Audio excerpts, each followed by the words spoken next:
बिस्मिल्लाहिर्रहमानिर्रहीम, अस्सलाम वालेकुम।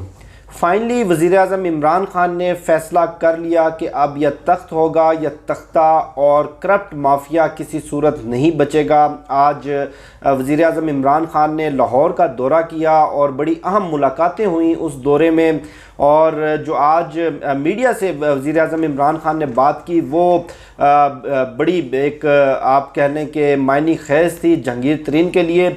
और आज का दिन जहांगीर तरीन पर बड़ा भारी साबित हुआ। और उसके साथ साथ जो दीगर आस्तीन के सांप हैं वज़ीर-ए-आज़म इमरान खान के इर्द गिर्द दाएँ बाएँ बैठे गद्दार, उनके ख़िलाफ़ भी कार्रवाई का फ़ैसला कुन मरहला शुरू हो चुका है। और उसके साथ साथ इसहाक डार और चौधरी निसार के लिए एक नया कानून लाया गया है। अब उनकी पाकिस्तानी सियासत से मुकम्मल तौर पर छुट्टी होने वाली है, उस पर भी बात करेंगे।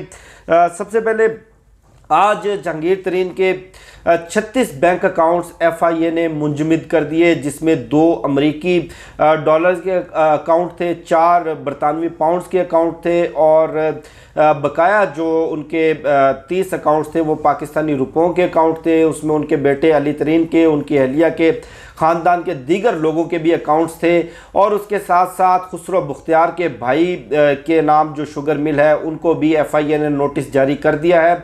और उसके साथ साथ सरदार नसरुल्लाह दरिशक गालबन उनका नाम है, वो भी PTI के MNA हैं, उनको भी आज FIA ने नोटिस जारी कर दिया है। 16 अप्रैल को तलब कर लिया गया है। अब कल जहांगीर तरीन की पेशी है। पेशी से पहले आज उन्होंने फॉरवर्ड ब्लॉक बनाने के लिए और पार्टी को दबाव में लाने के लिए, पाकिस्तान तहरीक इंसाफ को पैगाम देने के लिए 40 से ज़ायद अरकान कौमी और सूबाई असम्बली को इशाइये पर यानी कि डिनर पर अपने घर बुलाया हुआ है। अब जहांगीर तरीन भी लाहौर में है, वज़ीर-ए-आज़म इमरान खान भी लाहौर में है। वज़ीर-ए-आज़म इमरान खान ने आज जो बातें की, पहले मैं आपको वो बता देता हूँ। उनका ये कहना था कि करीबी दोस्तों समेत जो भी लोग हैं कानून की बालादस्ती होगी, जिन लोगों पर भी मुकदमात हैं उनको कानून के सामने जवाबदेह होना पड़ेगा। और ये जो रियासत है और ये जो माफिया है ये पाकिस्तान में कानून की बालादस्ती नहीं होने दे रहा। और उनका ये भी कहना था कि जब जब हम कानून की बालादस्ती करना चाहते हैं, जब जब हम रियासत मदीना की तरफ कदम डालते हैं, ये माफिया हमारे सामने रुकावट बनता है। रियासत मदीना में भी कानून की बालादस्ती थी। अब मैंने फैसला कर लिया है कि कोई भी हो वो कानून से बालातर नहीं होगा, उन सबको कानून के सामने जवाबदेह होना पड़ेगा। अब इस सारे सिनारियों में जहांगीर तरीन ये वाज़े तौर पर लगता है कि कानून के शिकंजे में फंस गए हैं। लेकिन इससे भी दिलचस्प मामला जो पाकिस्तानी सियासत का और पाकिस्तानी माशरे का एक बड़ा अफसोसनाक पहलू, वो चंद अनासर जिनको हम माफिया का नाम देते हैं, वो पाकिस्तान की मईशत पर, पाकिस्तान की सियासत पर, असर व रसूख पर छाए हुए हैं। चाहे कोई भी हुकूमत हो, नून लीग की, काफ लीग की, पीपल्स पार्टी की, PTI की, या कोई डिक्टेटरशिप हो, हर जगह यही लोग दाएँ बाएँ बैठे नज़र आते हैं। मुशर्रफ के मार्शल लॉ में भी यही लोग हुकूमत का हिस्सा थे। उसके बाद पीपल्स पार्टी की हुकूमत बनी, यही लोग हुकूमत का हिस्सा थे। यही लोग पाकिस्तान की पूरी इकॉनमी को और पाकिस्तान के पूरे शुगर माफिया को इन चंद लोगों ने मुट्ठी में लिया हुआ है, या आप कह सकते हैं कि इन चंद लोगों ने पाकिस्तान का पूरा निज़ाम हाईजैक किया हुआ है। अब इन चंद लोगों के खिलाफ कार्रवाई शुरू हुई, जब इनके ऊपर कानून का हाथ पड़ा, जब इन माफियाज की चीखें निकलना शुरू हुई, तो ये पार्टियों से और सियासी वबस्तगियों से बालातर होकर एक हो गए। अब चंद महीने पहले अगर हम थोड़ा सा पीछे चले जाएं, पाकिस्तान मुस्लिम लीग नून PTI पर इल्ज़ाम लगाती थी कि पंजाब का सबसे बड़ा डाकू जहांगीर तरीन है, पंजाब में शुगर माफिया का सबसे बड़ा सुरगना जहांगीर तरीन है, पंजाब में महंगाई का जिम्मेदार जहांगीर तरीन है। और 2018 की सिलेक्टेड हुकूमत यानी कि उनका जो बयानिया है, उस सिलेक्टेड हुकूमत को लाने में, उस सिलेक्टेड हुकूमत को बनाने में जहांगीर तरीन का किरदार है। और बिल्कुल यही नैरेटिव पाकिस्तान पीपल्स पार्टी के लोगों का होता था कि जहांगीर तरीन जैसा करप्ट शख्स, जहांगीर तरीन जैसा 2 नंबर बंदा, जहांगीर तरीन जैसा नौसरबाज फ्राडिया हमने अपनी सियासी ज़िंदगी में नहीं देखा होगा। ये चूँकि इमरान खान की ATM है, इमरान खान को पैसे देता है, इमरान खान के अखराजात उठाता है, बनी गाला का किचन चलाता है, इस वजह से इमरान खान इस जहांगीर तरीन पर हाथ नहीं डाल रहा।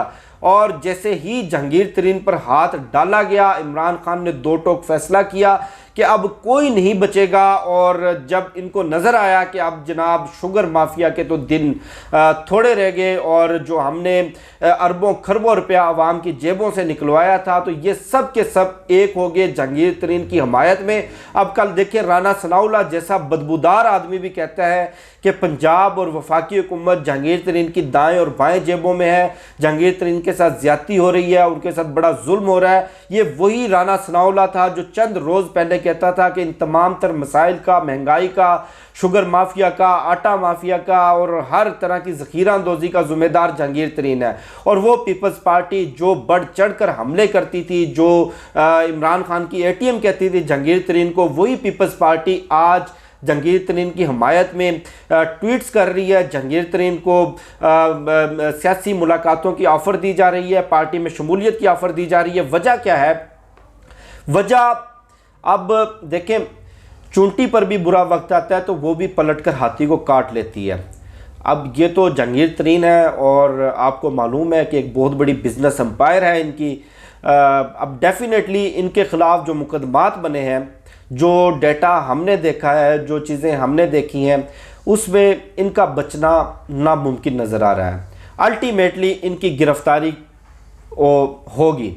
और जो गुज़श्ता पेशी के ऊपर जो ये 12-13 अरकान असम्बली को लेकर गए, उससे भी वज़ीर-ए-आज़म इमरान खान बड़ा नाराज़ हुए कि देखें ये सारे मामलात, हमारा तो एहतसाब का नारा था, हमारा तो एहतसाब का बयानिया था। हम तो कहते थे कि जब एहतसाब की बारी आएगी हम अपने घर से शुरू करेंगे, और जब ये फ़र्ज चुकाने का वक्त आया तो हमें ब्लैकमेल किया जा रहा है, हुकूमत गिराने की धमकियाँ दी जा रही हैं, फॉरवर्ड ब्लॉक बनाने की धमकियाँ दी जा रही हैं।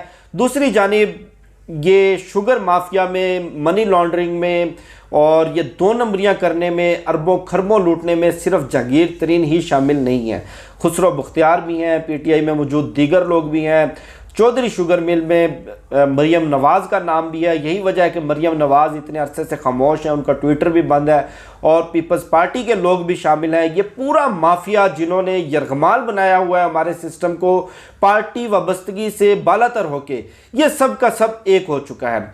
आज जहांगीर तरीन के डिनर में 40 से ज़ायद अरकान कौमी और सूबाई असम्बली शिरकत कर रहे हैं और उनमें अक्सरियत शुगर मिल मालकान की होगी, और हुकूमत पर हर मुमकिन दबाव डालने के लिए हिकमत अमली बनाई जाएगी। और ये भी इतला है कि कल की पेशी में ये लोग एक जुलूस की सूरत में जहांगीर तरीन के साथ अदालत जाएंगे इज़हार यकजहती करने के लिए। लेकिन वज़ीर-ए-आज़म इमरान खान भी डट गए हैं कि चाहे कोई भी हो, मेरी हुकूमत चली जाए, मैं इस माफिया के सामने नहीं झुकूँगा और इस माफिया का सख्त तरीन एहतसाब होगा। जो मेरा बयानिया था, जो मेरा नारा था, वो अमली तौर पर आप लोगों को नज़र आएगा।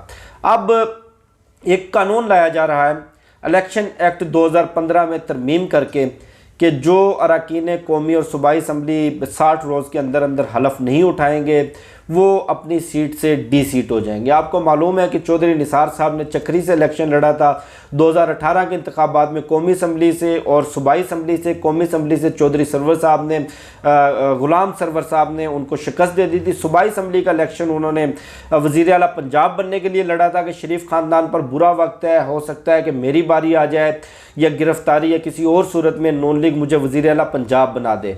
उनका वो ख्वाब पूरा नहीं हुआ तो उन्होंने सूबाई असम्बली की उस नशस्त को इज़्ज़त नहीं दी, वोट को इज़्ज़त नहीं दी। और इसहाक डार साहब वो गालबन 2.5-3 साल पहले सेनेटर बने थे, लेकिन अभी तक उन्होंने आकर हलफ नहीं उठाया। उनको डर है पाकिस्तान वापस आया पकड़ लिया जाएगा और हार्ट अटैक से ज़्यादा मुश्किल सवालात पूछे जाएंगे जिनके जवाब उनके पास नहीं है, तो वो भी पाकिस्तान नहीं आए। उन्होंने भी वोट को इज़्ज़त नहीं दी।